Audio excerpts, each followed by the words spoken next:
In this video, we will be discussing 5 natural remedies to go through meth withdrawal. Please like and subscribe. This is your daily dose of mental health, and as promised, I would make a video comparing natural remedies compared to the inpatient setting, which I did a prior video, which I'll put in the link below, on what the differences is if you are going through withdrawal if you're in an inpatient setting compared to this, which is the 5 natural remedies.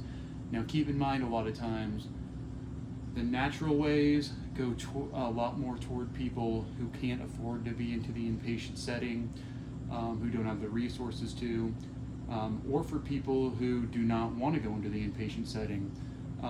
So here we go into it. As I said, let's jump right on in. Number 1 for meth withdrawal: preparation. And this is very important and very critical. Preparation right here in regards to water, electrolytes, in particular Powerade. I write these 3 the most. I mean, you can have other things, but if you don't have these essentials, the water, the electrolytes, and what I mean by electrolytes is Powerade, Gatorade, you will greatly thank me.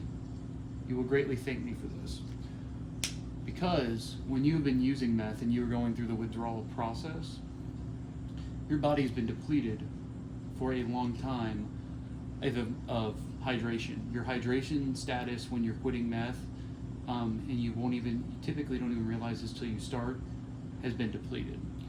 A lot of times meth addicts will go days without drinking water, without eating, and when they do eat, it's a lot of sugary foods. It can ruin their teeth. Their teeth become really degraded. The tooth enamel becomes just off. So yes, the preparation is very important. I list that as number 1 is water, electrolytes, and Powerade, because without these, you can have some serious issues which could lead to a couple ER visits. Number 2, food. This one can go with preparation as well. And in regards to this, crackers, bland foods, and I put, if you notice right here, some candy. Keyword, some candy. Some. Because a lot of times, when it comes to meth withdrawal, you will have cravings, and you can't completely neglect those cravings. So a lot of times, a lot of users will want to replace the meth with candy, and that's all fine and good. However, you want to keep it down to an extent. So keeping a pack, having a pack of sweet tarts and sucking on those here and there, that's fine. But really, crackers, bland foods. The big thing I'll say is, people ask, what about fruits and vegetables? I don't include that because a lot of times that can lead to a lot of intestinal issues, diarrhea, things of that nature. What you're really focused on in this first week is, as I said, first week, which I should have put a note, is the water in the Powerade and the electrolytes, and you can even buy electrolytes, you can put in water, and the food in regards to crackers and bland foods. You need to make sure you're getting some food in you. Now, when you go into phase 2, which is the mental side, once you go through some of the physical withdrawals, that's when not the pause, that's with opiate withdrawal, but that's when the mental cravings will really start to kick in, which in particular, what I wrote down, which I have seen from patients in the inpatient setting, is this one: anxiety. And this typically goes along with even opiates and opioids. As for myself, the mental cravings long term is always this one, the anxiety. Depression, you can go with it, but anxiety. And the last video I mentioned, for people who are dealing with severe anxiety and cognitive dysfunction, if you do go see a doctor, a lot of times they will recommend short term, sometimes a benzo like Ativan. In long term, and that'd be for anxiety, in long term for depression, something like Wellbutrin. Wellbutrin has been shown to help with cognitive functioning long term and help really just decrease some of that cognitive decline you've had while you were actively using. So I wrote anxiety because I relate to that in regards to the mental. When I went through the mental withdrawals, the anxiety came in really bad, which leads to the big thing is, if you're experiencing that anxiety and you've been through the physical withdrawals, I write reduce. You want to reduce your caffeine intake if you've been drinking it. Reduce the caffeine intake. Caffeine, obviously, when you're detoxing from meth after the first week, and you start going through really the mental withdrawals, you'll want to start stimulating your mind, which I totally agree with.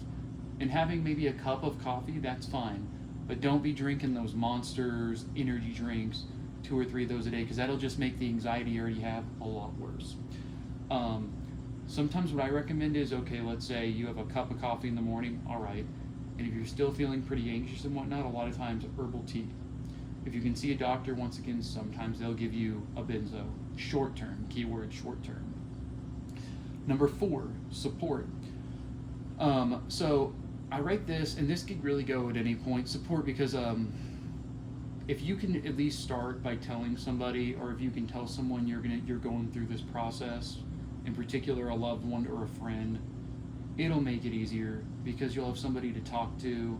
You can kind of, when you're feeling those emotional swings, you can have someone to, I'm not going to say yell at, but express your emotions toward. And if they truthfully are, your friend and your loved one, they'll love you and they'll try to support you in any way they can, even through those ups and downs. But it is very important to have a support group. And if you can't tell anyone about it, or you don't have family, online community. There's always A and NA as well, and there's a lot of groups. That's why the Daily Dose of Mental Health, this channel, that's why I started it. It's going to be more so an online community for people who need help. I am an ex, still consider myself an addict, opiate addict, but this is what this group is for. And I work in an inpatient psych facility as an RN, and I want this to turn into a community of support. And I'm going to be doing all different types of withdrawals, my own story, which is my own tramadol withdrawal and whatnot. And number 5, and please don't forget to like and subscribe for future channel, for future updates, different channels I'll be creating within it, and also I'll even put a link into my own tramadol withdrawal story in the bottom right hand corner. Exercise. Exercise for me, I would put higher, but for the average person, exercise long term, when you go through that first couple weeks, will help with your anxiety and those mental cravings.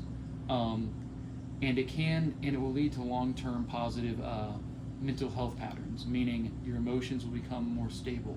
Not saying you won't ever feel emotionally unstable, but I'm telling you, you will start to feel better if you just start exercising. Start by going on walks, lifting weights. And this would be once you get past that first week or 2, depending on how much you were using. But it is critical, in my opinion, to exercise, because the number one thing that exercise can do for you is it can kickstart that dopamine depletion you had, that serotonin, that norepinephrine depletion you have from using for however long you did. It gives it a kickstart and will get them going, those natural happy hormones for you again. So to sum up, the 5 natural remedies for a meth withdrawal, as I like to say, is preparation. As I said, and the big thing is water and electrolytes. Number 2 is food, crackers, bland foods, some candy. 3, get prepared for that anxiety once you get past that first week. 4, start to look for a support group. 5, staying inside all day will not help. Go and get exercise. So if I'd like to sum up the first 1 and 2, these right here, preparation and foods, would be really that first week. That's what you're really focusing on. Once you hit the anxiety, and anxiety can kind of go with all of them, but these last 3 right here will be more so long term. So there you have it. This is the video I said I'd throw out for you guys. This is the 5 natural remedies for meth withdrawal. This is your daily dose of mental health. I love you all, and we'll continue to put out more videos. Peace and love. Please like and subscribe.